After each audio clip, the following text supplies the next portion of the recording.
Thinking Basketball Podcast. My name is Ben. Welcome back to another episode. And Cody, after coming off a dizzying trade deadline week where we talked about it last episode, the balance of power is potentially shifted in the NBA. All the All-Stars play in the Western Conference now.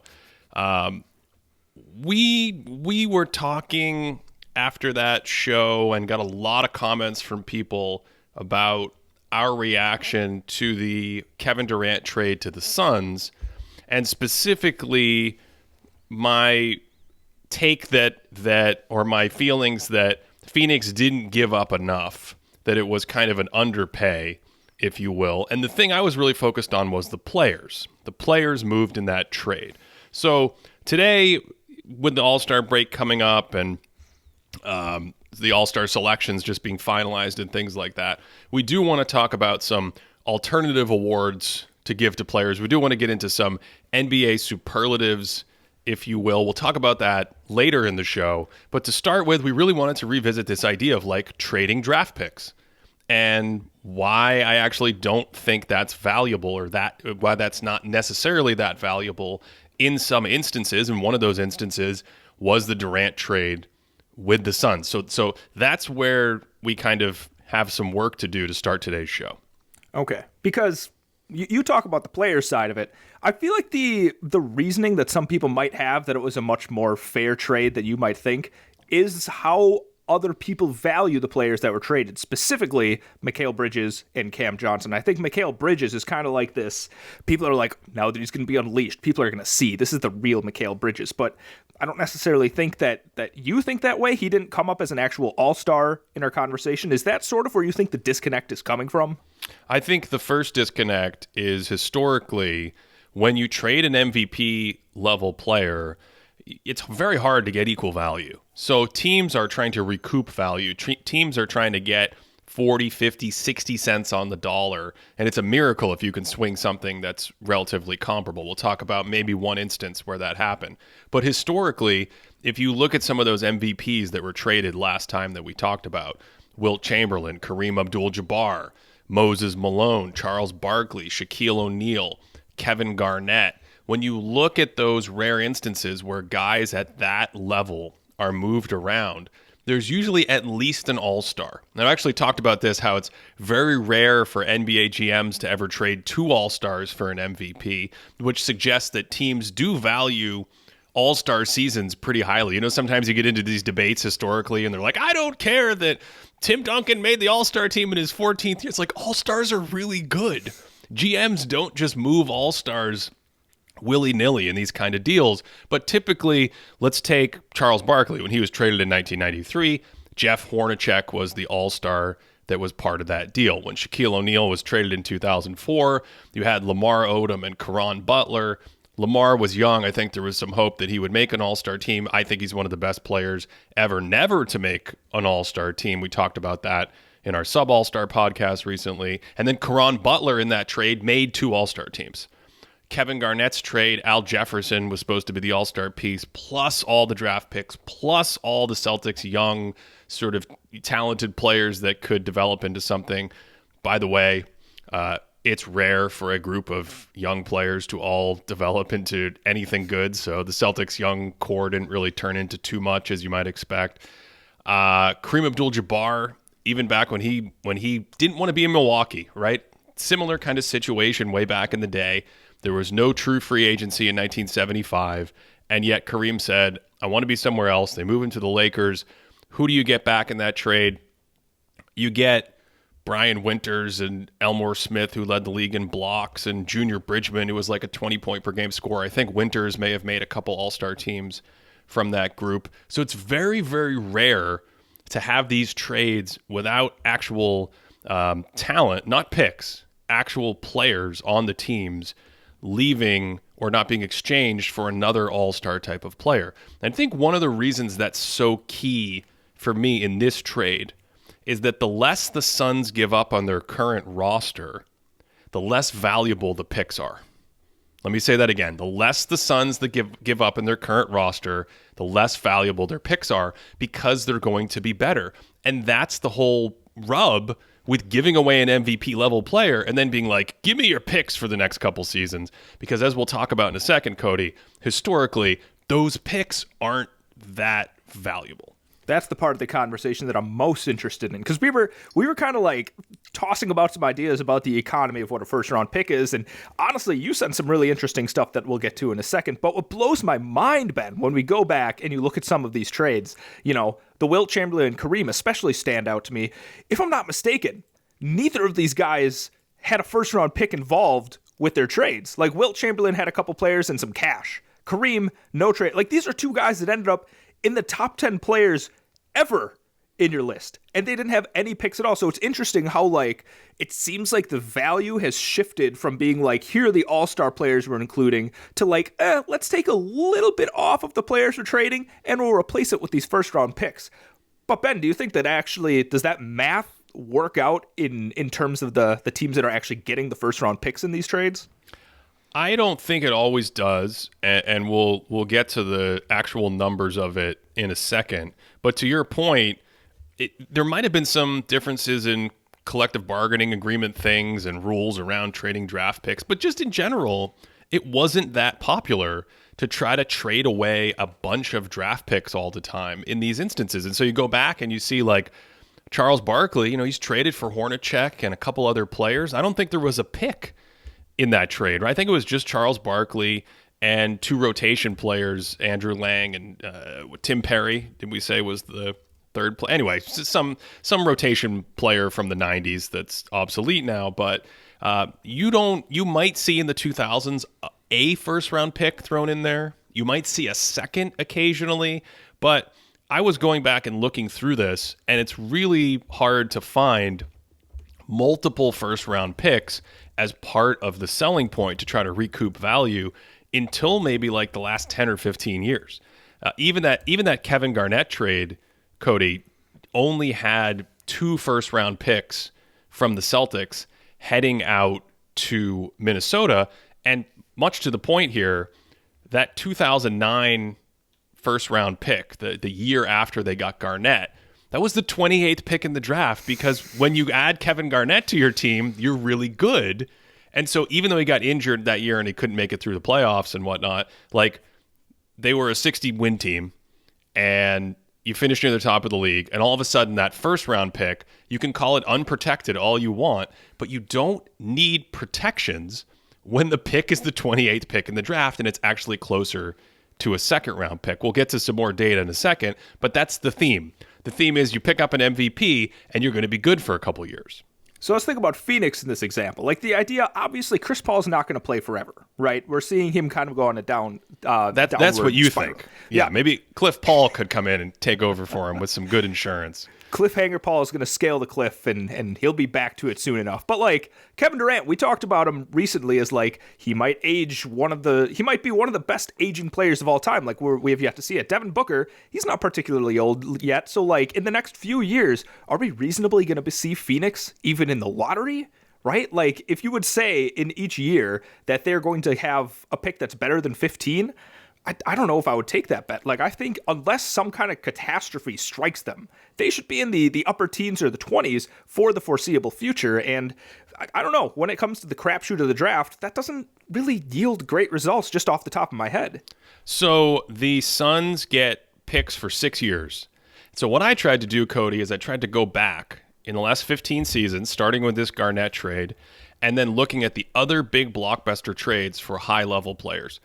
I'm including Darren Williams. I'm including Steve Nash.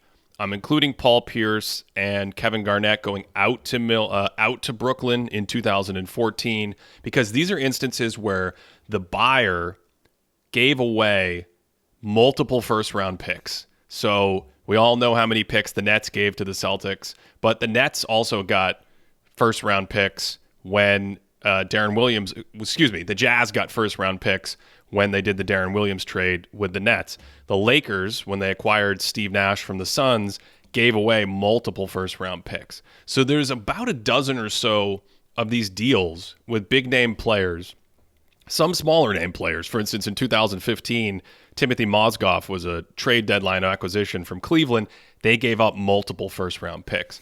And what I did, Cody, was I went back. I didn't change the trade at all, but I just said, let's look at trades where people are paying for talent that's going to be there and help the team immediately. Garnett's going to help the team. Darren Williams is going to help the team. Andre Iguodala is going to help the team.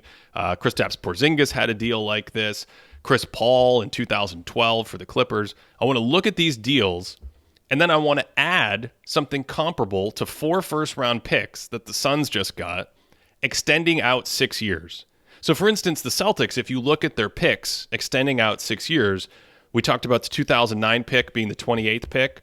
That 2011 pick, if it was part of the trade in the same structure that the Suns just made this deal, would be the 25th pick for the Timberwolves at the time of that trade. The 2013 pick for the Celtics would have been the 16th pick. And if you keep going, 2015, it would have been the 16th pick. So you can do this with all of these trades, okay? And then you can say, well, what's the average first-round draft pick? Going out 4 years, going out 6 years and 4 picks every time to mimic the Suns' trade structure that we just saw with the Nets. You want to take a guess at what the average position of the first-round pick is? Man, just looking at the numbers you gave me, 17? 17 is spot on. Did I tell you that earlier? I don't know. Maybe that's you an did. Amazing guess.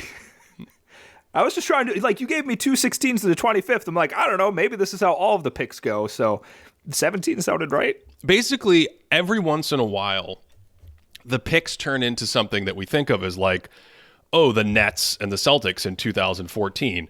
And I think that trade illustrates exactly the point, which is that when you bring in aging stars who are done, and Pierce and Garnett looked like they were at the end. They had a 6-year run together in Boston, which was longer than anyone thought it was going to be, and they were already very, very old, very, very old. The minutes couldn't be the same. The competitiveness wasn't the same. Ray Allen had already left to go to Miami the year before, and he was coming off the bench there. So the writing was on the wall, and the Nets make this trade, and it kind of, the team isn't very good. So what ends up happening is, when you go forward with those picks with the Nets, 2016, it's the 3rd pick. 2017, it's the 1st pick. 2018, it's the 8th pick. The only similar situation was the Lakers, where Steve Nash might have been too old. Dwight Howard had the back injury and then left. Kobe Bryant had the Achilles. And so now that team falls apart, and the Lakers picks that they traded out, if you project forward, ultimately end up being the 7th pick in 2015 and the 2nd pick in 2017, which was Brandon Ingram. So there are times, Cody, where you like get these hits when you make these trades into the future, and you're like, oh, sweet, I own this team's draft capital for the next 4 years, and they look terrible. But most of the time, the team isn't terrible. That's the issue. And we looked at Basketball Reference's VORP stat, everyone's favorite. VORP, value, is not an alien from a funny planet. Value over replacement player. And I calculated the value of the star. So I didn't even look at any other players in the trade, just the star of the trade.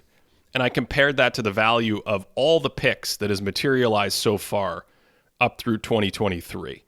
And the takeaway is that the VORP of the star is about double the value of all of the picks if you gave them 4 first-round picks.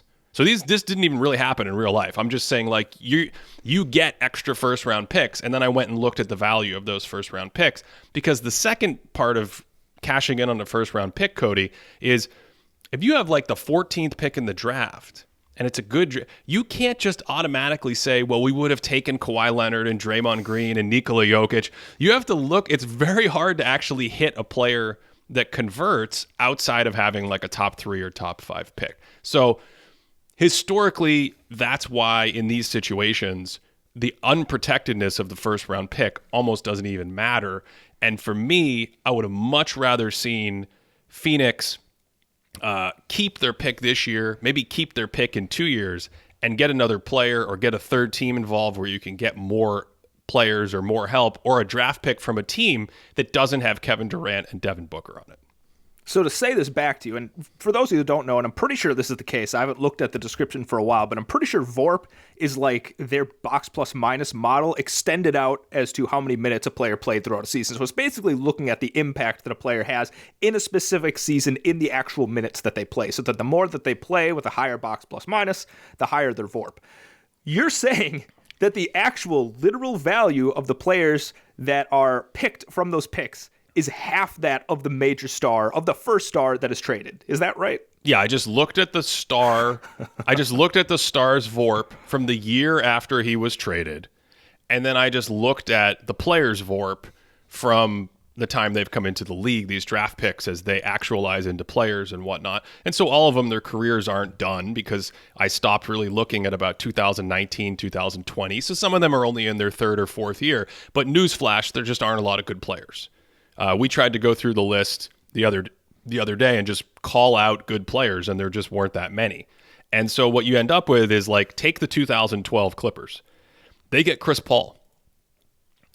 You get a ton of like all NBA MVP level seasons from Chris Paul, and the Clippers theoretically could have kept him in perpetuity. They end up moving him when it suits them on contracts, when the team falls apart 6 years later or whatever. But if I did the same exercise with the Clippers, they would have given away a 2012 first round pick. It would have been 10th. 2014 would have been 28th. 2016 would have been 25th. 2018, the year they finally didn't have Chris Paul, would have been 13th. And then you look at the players who were picked in those slots, and their total career VORP was negative 5.5.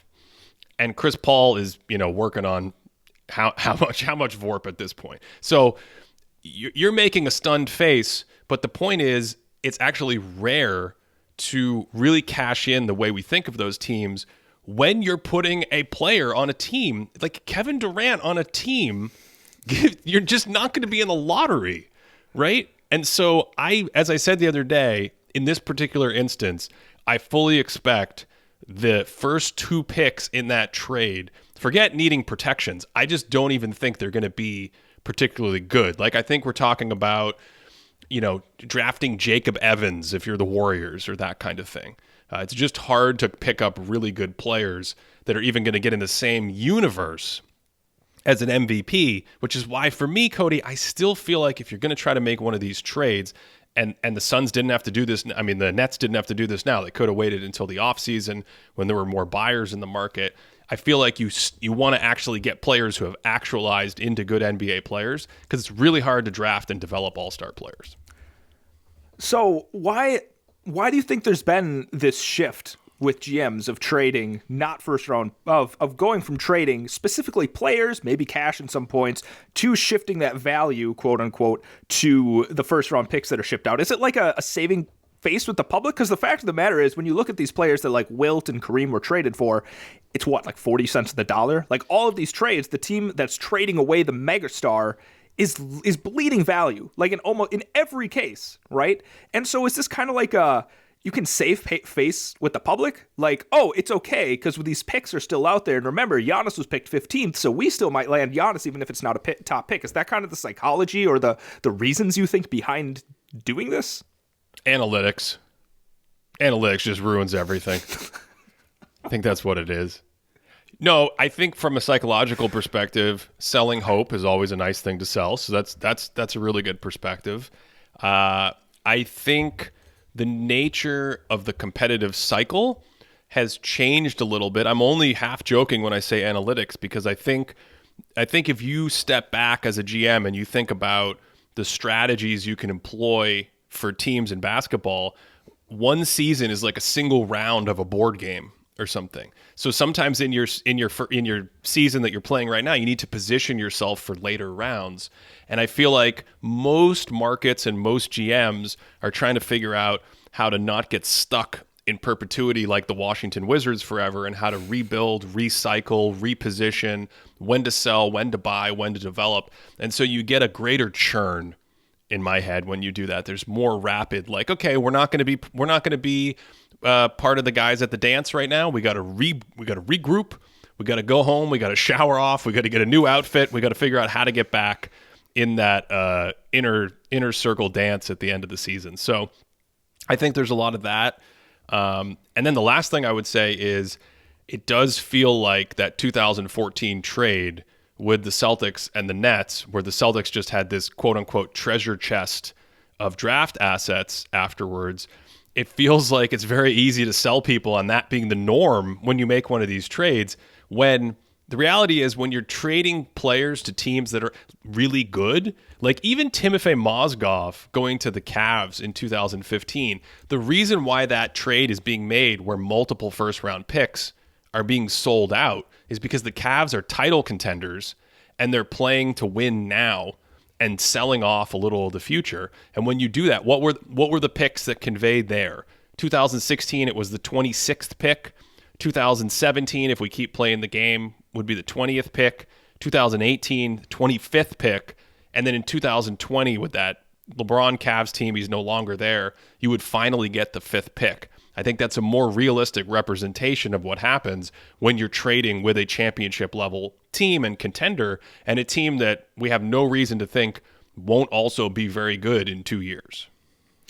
And I think it takes us to the Harden trade to Brooklyn, because I think when we were going through this exercise and talking about it a little bit, that might be the only trade of like a star that seems closer to not a dollar for dollar exactly, but when you look at the in the context of these historical trades, it seems to actually kind of be the most fair to the team that is receiving or trading away the superstar. I don't have it in front of me, but I know they trade away Jarrett Allen. Can't load the page, but the internet's just not letting me do my job. But they trade away Jarrett Allen. I think there's like multiple first round picks involved with that. I don't remember what other players are involved, but it seemed to be the most fair of the ones that we've talked about. Yeah, it's rare to get even what feels like 50 or 60 cents on the dollar, and that one I think ended up actually being much more comparable with the outlier of the bunch. Okay. Let's move on to something we've wanted to do for a while. The All-Star Game is approaching, and a lot of times, on this show included, we spend time talking about players who are the best passers and the best. We did the best shooters of all time, outside shooters of all time, and hopefully at some point we'll get to the best rim finishers of all time. These really big categories. At the end of the season, one of my favorite episodes that we do is the defensive awards, the Thinking Basketball defensive awards.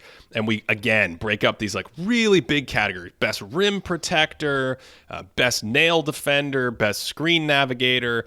But we wanted to do something that's a little more off the beaten path to not only acknowledge some of these players, but maybe the next time you're watching your team, a big game on national TV, or one of these players, you might notice or cue into this kind of skill that they have that's not that talked about. That's not something that's on the marquee or headlining, headlining headlines is what I was going to say. Isn't that what it's called when you have an article and it has a thing at the top, the headline, right? Yeah, I don't know if I've heard of the headlining headline, but I'm going to go with it, Ben. Yeah, just roll with it. That's a totally normal human sentence to put together. So that's the goal here today. We don't know how many categories we're going to get to, but we are definitely going to talk about things that aren't always discussed as skill sets. And with the caveat that we tried to do our best to nominate and pick players we think exemplify these superlatives. But when you get into this level of things, it's like I was thinking to myself, Cody, right before, I was like, man, I hope there's no one on the San Antonio Spurs who's really amazing at this, because I don't think I've seen the Spurs play in like 3 months. I was going to say, there were a couple categories that when you put them up there, you immediately put down a couple of names, and I looked at it and I'm like, yeah, those are the first names that would come to mind. That sounds reasonable. There's no way of like really quickly going back in and being like, how can I double check these? Because there's usually some good heuristics you can use and run to like figure out who's in these. But some of these are pretty esoteric, we can say, and it's just going to take like, I've seen them do this a few times and it seems like they're effective. All right, where would you like to start? I'll let you pick the category here to sort of kick us off. Where would you like to start? You want to start with something a little lighter, something a little more fun here, Ben? Yeah, let's start with lighter because I think we're gonna get pretty hardcore at a certain point. So yeah, pick a light one to kick us off. So I think the challenge with this was actually coming up with some good categories, and I think you talked me down from a couple of them because I got a little bit out there with them. But this one, Ben, is my favorite one. It's the best non-shooting guards in the NBA. The best non-shooting guards in the NBA. So basically, guards who aren't good shooters but are still good. They have some impact on their team. The thing that fascinates me about this category, well, frankly, I was fascinated by all the categories you attempted to come up with. But this one's fascinating because am I correct in saying that when you started filtering for shooting, you only ended up with six players to look at here? Is that correct? Yeah, and then I think you threw one of them out as not actually a guard, and the other one ended up not actually fitting. So I think there's only four players. Okay, so the thing I thought was so cool about this is, has anyone just stopped and paused and realized there are no guards left in basketball that can't shoot, right? Like the Brevin Knight, maybe that's too far back for people. Even Rajon Rondo, of course, Rondo had to be a great passer and have a defensive reputation, but just this idea of like, let's just draft players and they can't shoot if they're guards, it doesn't really seem to exist anymore, right? Yeah, and even if a player's not a good shooter, their volume of shooting is still up there. Like, they shoot like they're a good shooter, so it kind of takes them out of this. These are the players that aren't good shooters who are guards that know they're not good shooters and take advantage of their other skills. Okay, so you're saying that someone like Russell Westbrook, whose shooting percentages are really low, you're not even necessarily thinking of him because he's still these are players who succeed as guards without shooting threes in the NBA. Yeah, that's exactly it. And okay, and when they do, they're not shooting it at a good percentage. Who is it? Do we have any all-stars? So I made this because I wanted to talk about one player, Ben, and that player is Markelle Fultz. Okay, all right. I can see that. I can see Markelle Fultz being here. What do you want to say? So Markelle Fultz is your unofficial best non-shooting shooting guard in the NBA. Absolutely. The Markelle Fultz experience to me is one of the most fun in the NBA. Like, he's such an interesting combination of just limbs all over the place. He's got like pretty incredible athleticism, right? All of a sudden he's just like hanging out near the basket and he's like, oh, I'm going to try and put back dunk this. I think recently, I forgot what game it was. I think it was in the Nuggets. He just missed 2 putback dunks. He's like, this guy's just going for it. He's got a high motor. He's really, when we talk about players that are good at catching and immediately just driving, that's him. Players are still closing out on him like he's going to pull up and shoot. Nope, he has no intention of doing that. He's going to slice his way into the paint. And, he's starting to show off a little bit of a pull-up jumper in the mid-range. I don't think it's super effective, but when he gets all the way to the basket, he's long enough, he's athletic enough that he can do some stuff, and he's an interesting passer, and all of that also combines with this fun defensive player that sometimes he's just like hounding players, like switches onto Jokic and disrupts a pass to him and hunts down MPJ to steal it and throw it down on the fast break, and he's just so cool and so much fun. I don't want to sour the mood by getting too negative because the spirit of this show is to celebrate some of these guys and think about some of these other skills that we don't think about a lot in the league. But how, I know you love the Magic, Cody, but how good is Markelle Fultz? If he's the best guard in basketball right now who can't really shoot, how good is he? I think that's a question that I don't necessarily want to answer truthfully right now. Okay, all right. When we're looking at the Magic, they have a negative 2.8 net rating over the season. And I don't know how that works out, seeing as Banchero is probably an all-NBA player. Wagner is like an MVP level player. Markelle Fultz is like a all-star. Wendell Carter Jr. is secretly also an all-NBA player. I thought he was defensive player of the year. Yeah, that's where he gets his all-NBA value. So when you put it all together, I don't understand why they're not better. Okay, that makes sense. Let's go to. I'll pick one. First thing I thought of when we were doing this category. I think it's time to get serious. Let's do a serious. Can we do a serious one? Let's get serious, Ben. All right. Let's talk about the best screen rejectors in the NBA. These are the players. I'm thinking of ball handlers, although technically you could do it off ball, but these are the guys who have the ball and the screen is there for them, and they're using the screen by going around it in both directions. So you can accept the screen and go in the direction of the screen, or you can reject the screen and go in the other direction. And there's just a couple masters in the league at setting people up. Looks like you're going to use the screen and go one way. Bam! Cut back the other way, crossover, ankle breaker, and all of a sudden you've got all this real estate to work with.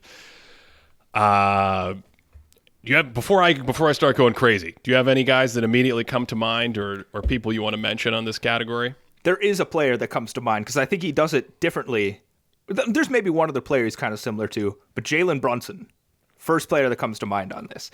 And I think Jalen Brunson is extremely quick, right? When we talk about maybe like Ja Morant, he doesn't quite have that kind of explosiveness, but this is a really quick player. But the thing that Jalen Brunson does that I really like is, let's say that a player is set up to force him to go to pick a side of a screen.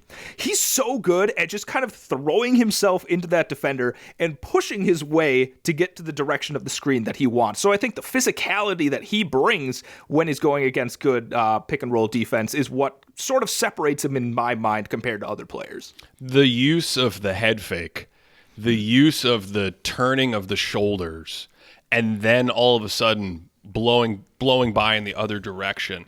The hesitation, slowing down his body. This is the magic, Cody. This is the mastery that we're talking about. I'm not sure how many guys do it better than him. When you add in the fact that he's a southpaw, that seems to throw people, come down, early transition, look like you're going to stop. Here comes a drag screen. I'm going to use the screen. No, I reject the screen and go into open space. I'm not sure how many do it better. Let me throw out a few more names in this category. Steph Curry is pretty good at this. Ja Morant is also quite good at this. Luka Doncic knows how to do this very well. And then you get to a guy like Trae Young, also so good. He in particular, I don't know if he has quite the full bag that Brunson uses, but Trae really likes the crossover. So he really likes that, like, right to left. The screen is on my right. I'm using the screen. Bam, cross back over and reject it that way. Create space. He'll take the pull-up shot or try to get downhill that way. He's really good at it. For me, Cody, this came down to two players. If I had to pick a winner in this category, those two players are Donovan Mitchell. If you go back and look at his 71-point game that I did a video on earlier in this season, it's just rejection after rejection. So quick, so low to the ground. Amazing change of direction from him that we've talked about before. And he's really prolific. He's really sort of a volume screen rejector, if you will, at going the other way. And to me, it's between Mitchell, and I think I'm going to give it to this. I think I'm going to give it to Jalen Brunson. Oh, you are going to give it to him. I do. I think everything he does that we just talked about, I think if I had to pick one, I think he uses this technique more and gets more out of it than anyone else in the league. So the thing about, let's say, Brunson, Mitchell, even Luka, these are three guys that are strong. They're physical. They can use their center of gravity to kind of make that space, as opposed to like Trae Young, who, he's very slippery with his movements. He's got the ball on a string, but he's not necessarily going to outpower somebody in this. He can't necessarily throw his body quite as well. And I think Ja Morant is also pretty good at getting players on his backside and sort of dribbling around and making some space there. But again, he just doesn't have the strength. Like Mitchell is one of these really physical individuals that's good at using his athleticism that way. So, yeah, I'm okay with those two guys. All right, now that we've nerded out, let's pass it back to you. What's our next category?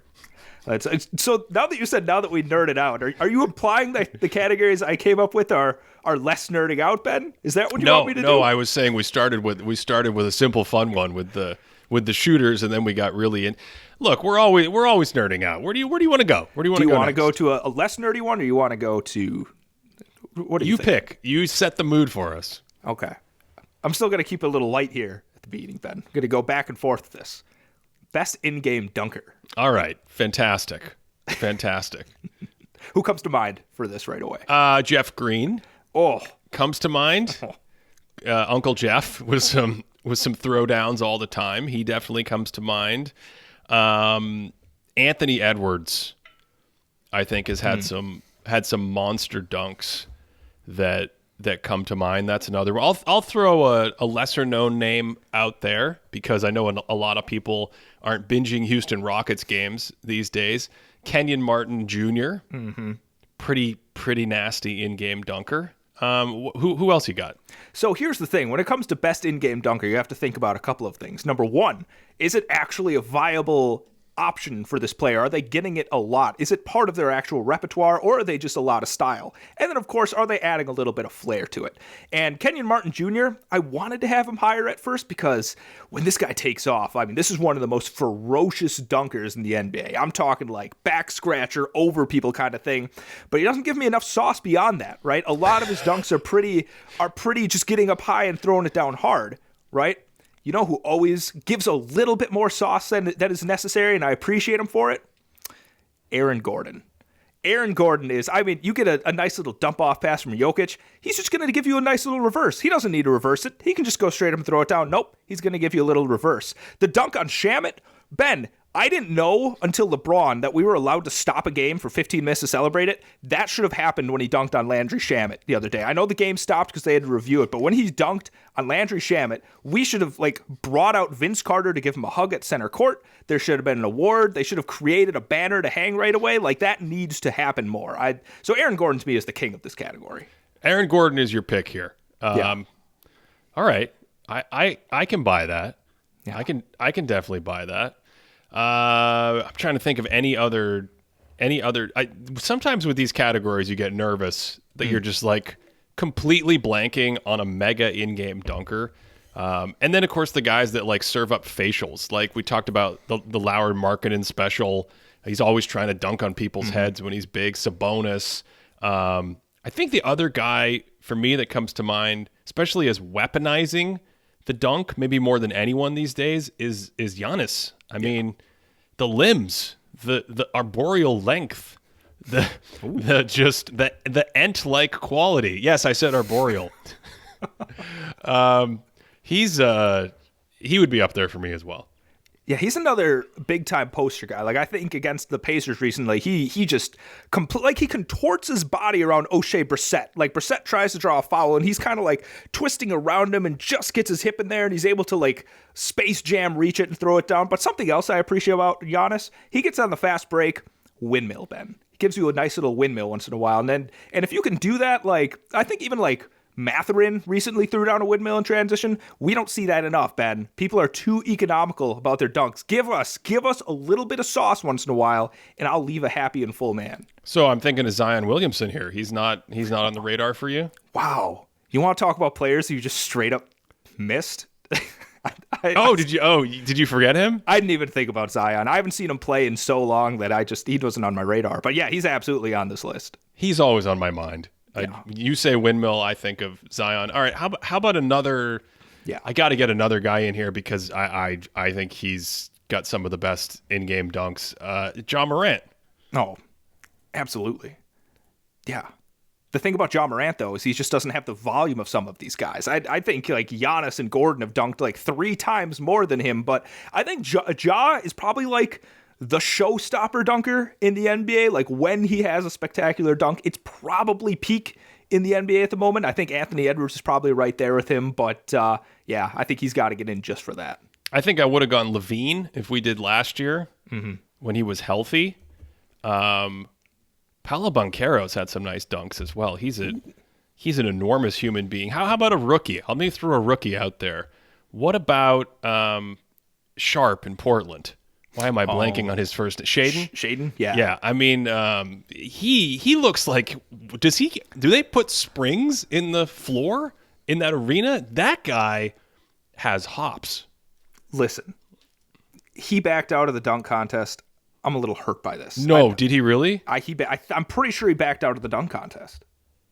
Oh, wow. We should probably stop the show and recover.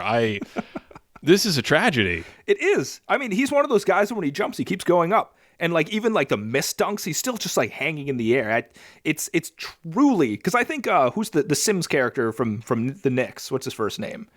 Jericho? Jericho, Sims. yeah. I think he took his spot. Sometimes you have references like you'll say Pokemon, I have no idea what's going on, and you said the Sims character, and I was like, oh no, I'm gonna have to tell Cody I never played the Sims.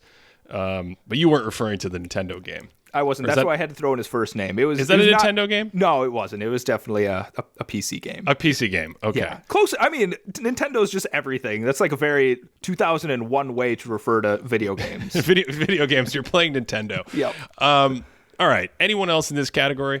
Let me look at my list. I guess John Collins throws down some good. There's a bunch of good dunkers out there, but I think those are the key ones I wanted to talk about. John Collins also, it feels like heavily lob. Like heavily on the lob receiving end of his dunks, whereas someone like, here's another small guy, Donovan Mitchell. Oh yeah, his dunks are all self-generated from the floor. And all right, let's move on to another category, shall we? Yeah, let's get serious. Let's get serious. Let's talk about.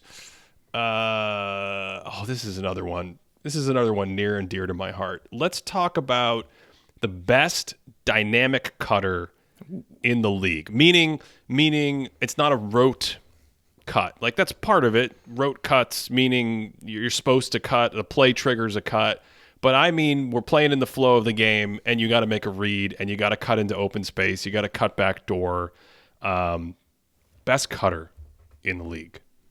I don't know if he's the best, but the player I think about, just because he doesn't really have other offensive skills, I think Matisse Thybulle is secretly a good cutter. I think he's done a good job with weak side. Harden's getting some attention. He's good at slipping in there to get a basket, basically because that's the only way he can get a basket besides getting a pick six type of steal. But I like Thybulle for this category. Not as a winner, but as a person. Wait. Oh, not as the winner of the category. Okay. Yeah. No, just like somebody that first came to mind here. Matisse, I want to shout him out. That was great radio. I got so confused by what you because Cody loves Matisse Thybulle, and then I heard at the end, I'm like, I like Thybulle here. He's not a winner. I was like, that's harsh. You've really turned your tune on him. I think we have to you got to get it out of the way. You have to mention Steph Curry in this category, right? Because just historically, he's the master of moving around and never stopping to move. And in a way, he almost needs to be like set aside. It needs to be like the non-Steph Curry version of this, because traditionally he's so good at finding little creases and space and cutting out to the three-point line. So he was definitely one of the first guys that came to mind. Klay Thompson. I'll throw another guy. I mean, God, you could do like half the Pelicans team, but Herb Jones is pretty good at this. I think from the Kings, Kevin Huerter is pretty good at finding these little moments to cut back door and get into these little spaces and move around constantly and things like that.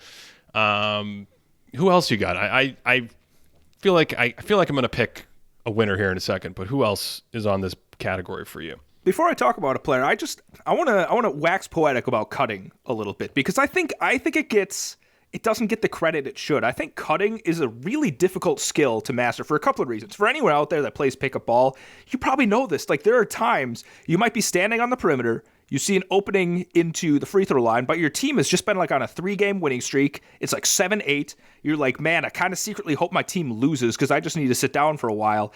And you're just like, I just can't do it. I can't. I can see the opening, but I can't do it. I think that's what makes people like Steph Curry so incredible to me, because he has this just unbelievable physical ability to just constantly run and know how to cut. So I think we should promote cutting a little bit more in basketball, because it's just such a skill that everyone on the team can have, and it doesn't really encroach on everyone else. But the player that I would first think about, and it's one of those where like it helps because he's playing with the best player maybe ever to play with if you are a good cutter, and that's Aaron Gordon. Yeah, Aaron Gordon from the Nuggets. A ton of like short space cuts. He doesn't necessarily have the out on the perimeter, dart into open space, catch it and dunk it in one motion kind of cuts. It's more like I'm in the dunker spot and I take a step right, and then Jokic wants me to go back door, so I just kind of like take a couple steps and I put my hand out and the ball teleports into my left hand right past the cornerback's coverage. I think that a lot of the Nuggets have that. KCP has that. Bruce Brown, to some degree, has that on that team. Another one for me, we just talked about him, Mikal Bridges. I think he's quite good at feeling out open space. Cody, I'm going to get crazy. I'm going to get crazy. In the spirit of this exercise, I don't know who to pick. So if I have to pick someone, I'm going to pick one of my favorite players to watch. He's a sophomore in the league, so he's young, and you think like being a veteran would help you with this. But man, when I watch him, he is so good at feeling little pockets to cut into, at timing his cuts, at cutting with just absolute ferocity, cutting like a turbocharged machine. I'm talking about Quentin Grimes from the New York Knicks, 45 cut, baseline cut, backdoor cut, and he has a number of plays, especially in these really exciting close games that the Knicks always seem to play lately in the fourth quarter, where he's cutting into pockets that are as dynamic and sort of freestyle as it gets. It's not a structured play. He's just like, oh my God, I threw the ball in bounds and then my guy's covered and I got to kind of like take a couple steps over here and then cut into this soft spot, and then I can make an extra pass or something. I feel like I'm open, but I'm getting overplayed. If I'm getting overplayed, why don't I cut back door? I cut back door, that creates an opening, dish it off for a layup. There's just a ton of that from Quentin Grimes, and if I can't think of anyone else to pick in this category, I'm going to go with him. I really like that. To me, I actually just looked it up because I was going to guess that he's like 6'8", because I feel like the ferocity with which he runs to the rim is like a 6'8" guy. Like, that's how he attacks it. But he's only like 6'5", which, you know, I mean, that's impressive. But I think the bigger you are, like if you're in that sweet spot of like a 6'8", 6'9", like Aaron Gordon, I think that helps a little bit because it's easier to throw down. It's easier to you have a wider catch radius when you're going. But if you're not going to, man, I think if I had to, Steph Curry feels like it's cheating. So I'm going to go with Aaron Gordon for my pick in this one.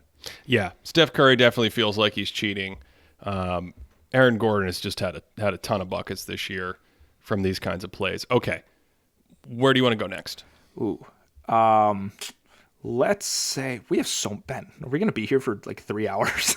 No, we only have a few more categories to do. We're making our way through. Let's do one of my favorite player archetypes to talk about, Ben. The best defense and dimes players in the NBA. The best players that excel at both being a good defender and being a good passer.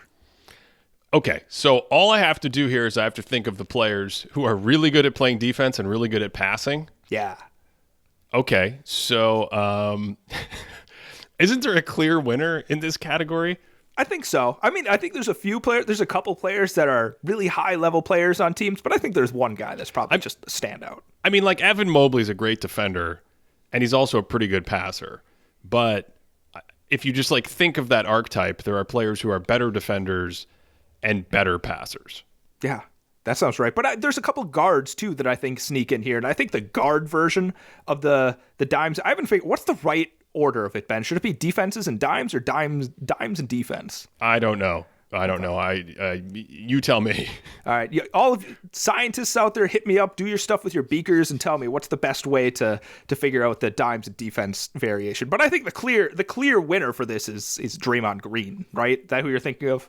That's what I was thinking of as the clear winner. But I think you were inspired by the guards in this category who are Marcus Smart, Drew Holiday. I'm sure there are others. I mean, this gets back to Rajon Rondo, right? Like he was a straight up pure dimes and defense kind of value guy. And I think what makes this category to me so valuable is you talk about players that are able to scale up, players that are able to fit into higher level teams, and two skills that just no team can have enough of them are defense, right? You don't necessarily encroach on other players' skill sets if you're a great defender. And if you're a great passer, if you're a great, like, what's the term we use? Low viscous passer, where you get it and you immediately get rid of it. That also helps to grease the grooves of an offense. So you have guys like Marcus Smart, for instance, who if you have him at point guard, like traditionally that's the player that like LeBron's going to call over in the pick and roll. It's like, hey, I'm going to attack your guy. You can't do that with Marcus Smart. You can't do that with Drew Holiday. So it shores up your defense so you don't have a weakness at the usual weakest spot of your defense on your roster. But then you also have a guy that, even if they're not a great shooter, can fit in because they can help move the ball around. Yeah, I buy that. Can I shout out one more player? Yeah, go for it. So there's one player. I don't think he's quite a good enough passer to make it here, but he's close, and that's DeLon Wright of the Wizards. Every time I watch DeLon Wright, I mean, this guy is just hounding dudes on defense, and he just makes the right pass. He makes a lot of basic passes, like getting into the free throw line and kicks it out for a three. He had a nice wraparound pass recently to, I don't know, probably Gafford, I think, had a nice wraparound pass to him. But I think DeLon Wright should get more of a shout-out today. Okay, I did not see that coming. I did not have DeLon Wright on my bingo card. I think as of now, the drinking game has been very limited today. I think we had one Steph Curry reference so far. We can't forget this category, so I have to do it right now. The best no-dip three-point shooter in the league. Cody, who is it? Oh, for me, it's Nicholas Batum. Okay. To me, it's got to be Batum or Pat Connaughton. Oh, but Pat's another good one. Yeah. And Trey Murphy III is also starting to no-dip his threes, and he may be a better shooter than both of these guys. So if he gets the no-dip down, it's over. Next year when we come back, we're renaming this the TM3 annual no-dip award. What were you going to say? Do you remember decades ago, Ben, the sports science clips that would pop up on ESPN? Decades ago. Was that when Kevin Durant was traded for Mikal Bridges to the Phoenix Suns? So this was like a week before that when this run. It would be like they would have that guy do the sports. Yes, of course. Brinkus. Yeah.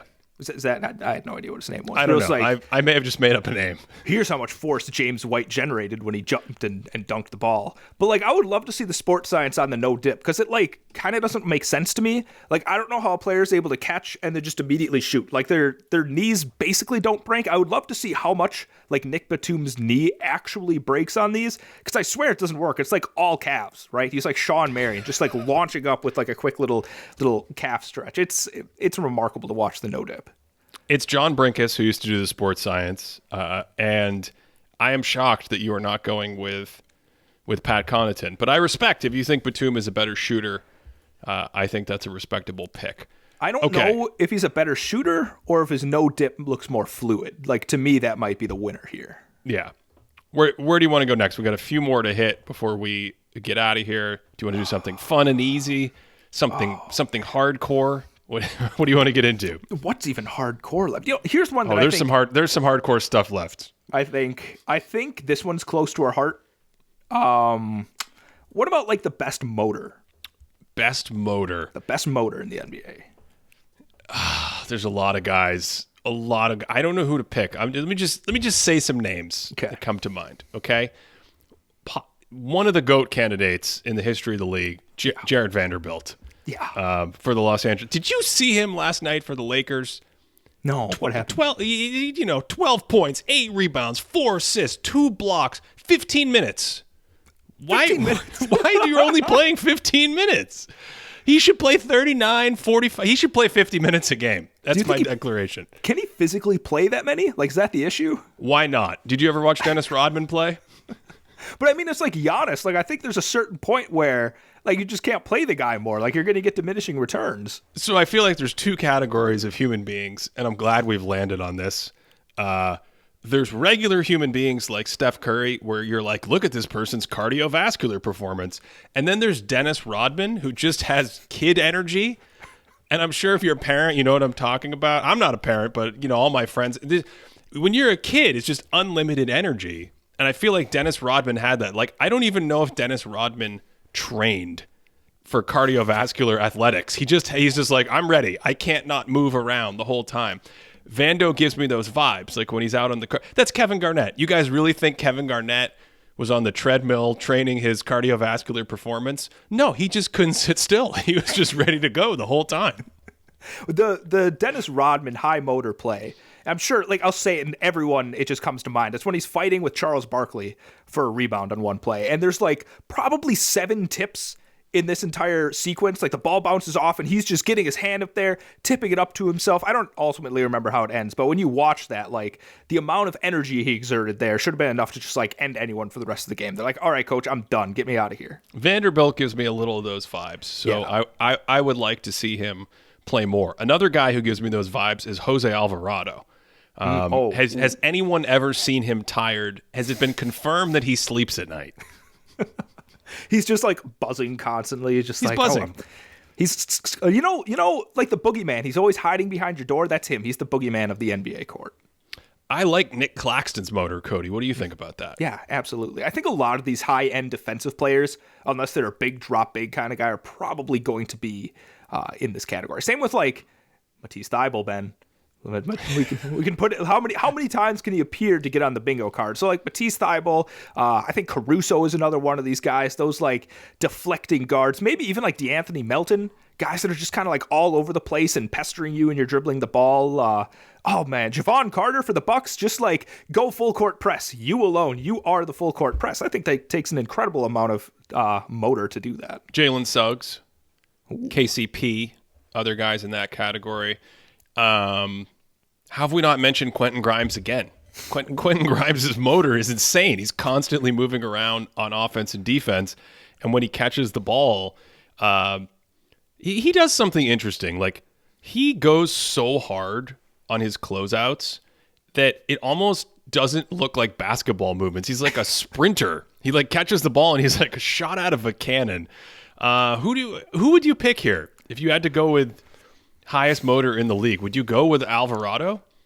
I don't know. Vanderbilt's right there. Vanderbilt's right there. I'd pick one of those two guys. Did we do this last year on the defensive awards? Did we do highest defensive motor? I think we did. Maybe we can revisit that when we talk about it later. Okay. Let's go with, for our next category, people are going to like this one. Let's go with best touch. Best touch. So when you say touch, are you meaning like around the basket, like kind of floater range kind of thing? Yes, exactly. Best touch essentially around the basket. The dexterity, accuracy, softness, you're just making a lot of shots. The net might splash a lot. You might not hit the rim. All these like little finishing flips and hooks and pushes and things like that. Best touch. I don't know, Ben. Is the answer just Jokic? Does Jokic just have the best touch in the NBA? I think it's Jokic. Yeah. Yes. Time to drink. He could like toss a baby up there and the baby would be like come out better than before being tossed. I think that's how babies work. That's how babies work. They're tossed through baskets. Have we reached that part of the show yet? Other guys with great touch. Darius Garland has great touch. Trae Young, our guy Jalen Brunson we just talked about. LaMelo Ball, I think, has really nice touch. I actually think John Morant has pretty good touch. Yeah, around the basket. Who else? Well, anyone? John Morant, to analyze him a little bit, what helps his floater game a little bit is, especially if you're going against a drop big, you're so afraid of him getting to the rim that you're almost inviting him. So it's like his athleticism and scoring and finishing ability opens up that whole range of the court because you're kind of okay with him taking that as opposed to just like yamming on you or throwing up one of his like hooking, loping finger rolls. I think Tyus Jones is secretly up here, the John Morant's backup. I just think maybe Tyus Jones takes a lot of floaters, but I feel like usually he's good at getting into the floater range and finishing. Josh Giddey, I don't know if that's a thing where his finishing ability isn't great because usually when I watch him, I'm like, maybe you're settling for too many floaters here, champ. Like, maybe we could have done something else. But I think the people would say Josh Giddey. I don't necessarily know if I have him up at the top with the rest of these guys, though. Yeah. Şengün's another one. He's got pretty good touch around the basket with both hands. I just think this is probably Jokic at this point. Did we say Jalen Brunson, though? Jalen Brunson we mentioned, yeah. Okay. We can mention him again. But yeah, Jokic. Jokic is the winner here. Yeah, let's do one or two more. Pick one from what's left here. What haven't we done? Let's say like a closeout attacker. Closeout attacker. Like you're in it. So you catch the ball, someone's closing out at you, and then you are putting it on the deck and attacking that closeout. Best closeout attacker. Yeah, this is different from like the you get a screen and you attack. You Right. get it off the catch and then go. Yeah. Jaylen Brown comes to mind. He's good at this. Trey Murphy, again, I think is quite good at this.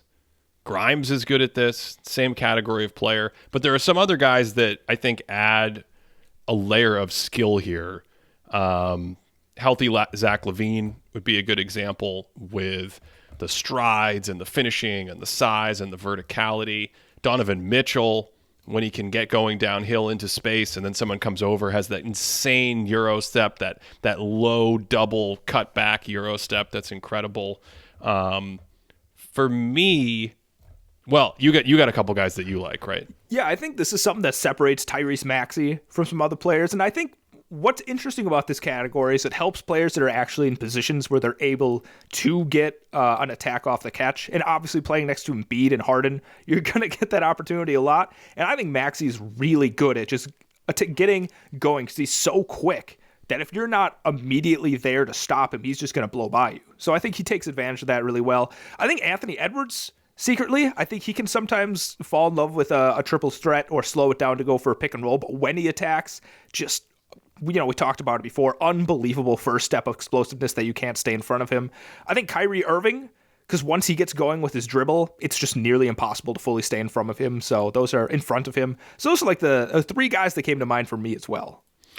Man, I think those last couple are really good because Edwards physically, if we just talk about scoring and not passing and decision making, the combination of his first step, his burst as he takes that second step and gets into the paint, and then his size and his finishing, that vertical pop, it feels like he's just about as good as anyone going from that closeout moment, getting by the guy and getting downhill.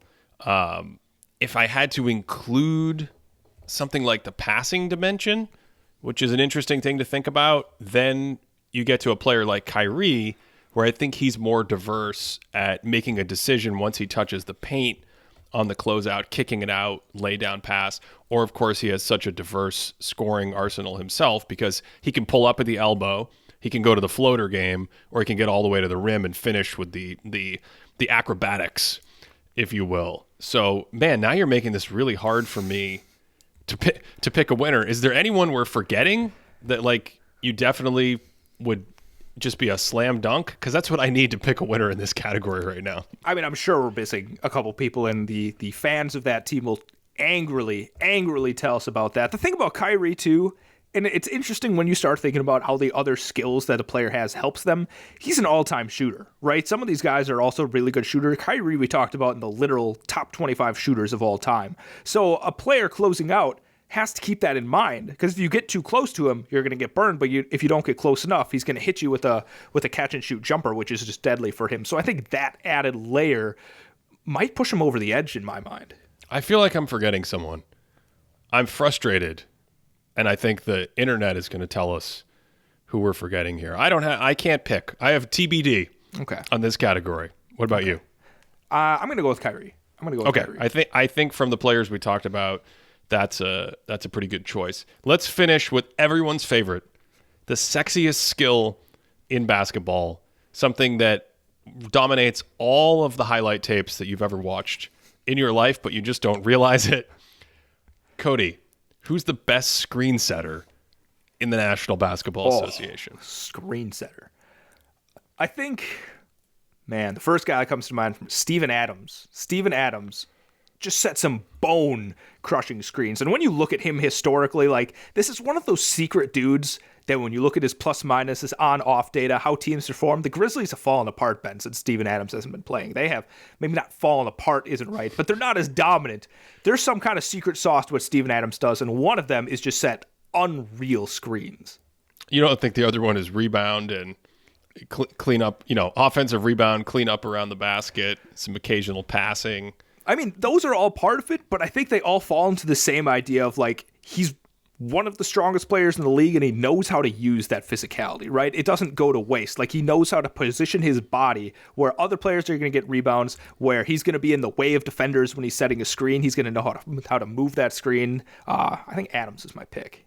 Well, if you look at his impact numbers right now on our board that we share with subscribers, patreon.com/thinkingbasketball. He's in the 90th percentile or higher in a ton of categories. And I think we can agree that almost all of that value is from his screen setting, can we not? I like that. We're going to say that all of it comes from his screen setting. All of it comes from his screen setting. We're joking, Memphis fans. We're joking. Couple other players in this category. Rudy Gobert, huge breadth and size on some of his screens. Domantas Sabonis is a really good screener in Sacramento. Jared Allen sets some solid screens. I actually think in Dallas, Dwight Powell, one of the things I think about with what actually makes you a good screener, and so we can get nerdy again here for a second. The timing, it's not just like bone crushingness, right? It's the timing and delivery of your screen. Where do you set it? Where do you stop? Do you get the low leg? Do you get the middle of the body? Can you flip it? Can you change the angle of it? How fast do you get into it? How fast do you get out of it? And I actually think Dwight Powell's really good in some of those other categories without being a huge, jarring, bone-crushing screener. And I think that leads me, I should say, to the two guys that I would probably pick here, and that is Kevon Looney of Golden State, who has an incredible understanding of when to screen in the moment, how to screen, what angle to screen, how to flip the screen, and then Bam Adebayo in Miami. If we allow for the fact that probably somewhere between 90 and 99.9% of his screens are illegal, if we allow for that and we just completely ignore it, Bam is so good at just crushing dudes with how he gets into his screens, flipping the screen, coming up and setting it a flat screen where his body is facing the baseline. He's a really good screener. So I'd probably pick one of those two guys, even though Adams has the bone crushing screens. I kind of feel like those two guys are right there in terms of the totality of creating value by, setting the screen in so many different ways. Got a couple things to say. First of all, going back to Adams, when he's played this year, in games that he's played, the Grizzlies have a net rating of +5. When he doesn't play, they have a net rating of +1.5. So we can conclude that Adams by himself is worth, like 3.5 points per 100 possessions. Like that puts him in the top tier of players, obviously. Like no I disagree. I think that the only takeaway from that, how far into the show are we? We're over an hour. We can make jokes about science. I think the only takeaway from that at this point is that good screen setters are worth 3.5 points per game, or about 10 wins a season. You could just get 10 wins a season from good screen setting. That's perfect extrapolation. The other thing I want to say is you talked about it's not all about bone crushingness. I mean, this is kind of the thing when teams just draft players that are really high, like have incredible physical traits. Like they can put their head near the rim, right? They can run the quickest 40. They can cut really quickly. But what makes you the best in a certain category is when you can marry like the feel of using these skills. Shout out to Evan Zaucha with his feel article that he put out however many years ago that was. But when you can combine that, like you combine the ability to be extremely strong, Bam Adebayo is a very strong person, with knowing how and when to use it, how to time it out and use it on the court, that's what puts you up to this level. Because you can understand how to set a screen, but if you're like, if you're Trae Young, for instance, you're just not going to have that same sort of value. But you can at least be somebody like Stephen Curry, who ends up putting on some weight throughout his career and knows how to set some screen, and he ekes out a little bit more value for himself and his team by being a good screen setter. But again, to get into the top tier of this category, you have to have the physicality and the feel of how to use that physicality on the court. I know we've run a little long, but I think an interesting thing to reflect on the superlatives that we just came up with. What category do you think generates the widest range of value? What skill that we just talked about actually differentiates? Like, if we had talked about best passers, to me, the difference between a god tier passer in the NBA right now and someone who can't pass at all is like multiple points per game of value. Like, it's the difference between being an MVP and like a guy that might not even make an all-star team, as we talked about. We had that Lowry Markkanen discussion about him being so strong in particular areas, and then I wouldn't even necessarily call him like super weak. He just doesn't blip the radar like he does with his scoring. So you have these one-dimensional players that can add value, two-dimensional players that can create value, like a scorer and a passer, like a rim protector and a three-point shooter. We talked about more esoteric things today, Cody. What would be your pick for the thing that moves the needle the most when you think about the best guys in the league that we talked about, and then people who just don't do this very well? I think I'm down to 2 right now. I think one of them, I think you can get away with being a high impact guy without being the best at this, but I think there are some guys that would have basically like no value in the league if they didn't have it. I think best motor, there's got to be a huge range of that. Like Jared Vanderbilt wouldn't be an NBA player if he wasn't a top tier motor guy. But I think my answer is probably cutting. Like I feel like, a good cut in the NBA has to be one. It's probably the most valuable or the highest efficiency shot a player can get in a half court set. Is if you know how to perfectly time a cut, you're going to get a layup or a dunk out of it. That's like a 95% shot right there, right? Or even like Steph Curry getting his 3-pointers off that. So I think my answer is cutting, but I think my second choice would be highest motor. What do you think? I love those answers. No, those are great points. Actually, let us know in the comments what you think, because it's an interesting thought experiment to me that I'm just thinking about right now for the first time. Traditionally, I have a grasp on what I think the best screen setters are versus the weakest screen setters. But when you start to chop the game up in these different areas, the one that jumps out to me is touch, because if you didn't have that touch, I think we can confidently say it would shave some volume and efficiency off of your scoring totals. So in the case of Jokic or whatever, if he's 27 plus 13% relative to the league, if he's 70% true shooting, then without that touch, he would be maybe like, what do you think? Like 25 plus 8 or whatever the math comes out to, because that arsenal of shots he uses around the basket, you're going to spit out more misses. And frankly, a player like him might not shoot them quite as much if he's not as confident they're going in. He's an extreme example, but even with someone like Darius Garland, Brunson, the Trae Youngs of the world, I think if you scale back their touch, you scale back their scoring. Scoring is such a critical value driver in the game. So I don't know what that answer would be, but that's where my head goes, is maybe touch. But I think your points about cutting and especially motor are also really sound, where if you just look at it from that perspective and you make this guy a low motor player, he loses a lot of the opportunity to make impact. The impact plays that someone like Jared Vanderbilt makes, offense, defense, cutting. I mean, my goodness, Jared Vanderbilt, offensive rebounding is out of control. He's such a good offensive rebounder. If you were to take his motor and give him a 10th percentile motor, versus like a 99th percentile motor, yeah, I think that would strip a lot of his value as well. So I like those answers. Those are really interesting to think about. And to your point about touch, and I'm not saying this to trash the guy because he won an MVP at one point, but if you imagine like Russell Westbrook in terms of touch, right? Like he was able to finish at the basket because he's just incredible athleticism. Like he can just teleport to the basket and he's there and he could throw it down on people.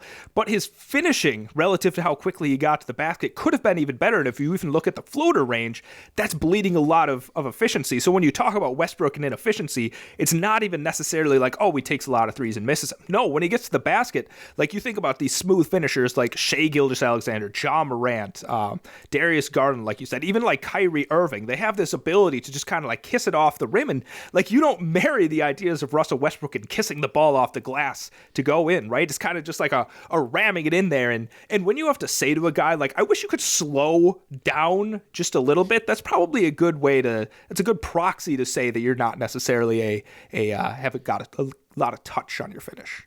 To support this show and everything we do, check out patreon.com/thinkingbasketball. That's where we have our daily updating stats board throughout the season for players and teams. If you can't tell, we use it to research these shows and videos all the time. Ton of impact stats, shooting stats, it drives, on and on and on. I can't even remember off the top of my head. Patreon.com/thinkingbasketball. We apologize for running a little long on this one today, but it was a lot of fun. And hopefully you guys can let us know all kinds of players we're forgetting, potential other categories or superlatives you want us to talk about. We can dive deeper potentially into some of these things in the future. I think I just potentially said potentially 3 or 4 times in one sentence. That means it's time to end the show. Thanks for listening all the way to the end, as always. And of course, wherever you are listening, I hope you're having a great day.